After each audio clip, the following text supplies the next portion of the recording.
Tai sniego niekur nėra, bet mes tai atsivežėm.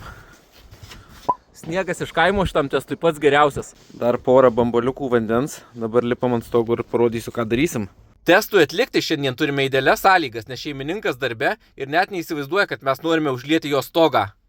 Ant stogo imituosim staigų sniego tirpimą ir lietų.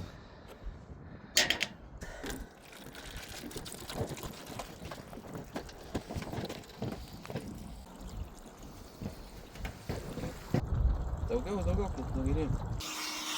Tai pakeliame dangą ir tuoj pamatysime, ar šita danga tinkama šiam stogui. Atbėgę iš aukščiau, nes pylėsi pilna banga. Ir viskas. Šito vietoje šviežias vanduo dar net neįsigėrė. Tai ačiū Dievui, kad mes laiku atvažiavom. Matot, kiek čia pas jūs šiandien pradėjo to kondensato varvėt. Šiandien sutvarkysim ir rytoj, žinokite, jau 100% nebebėgs.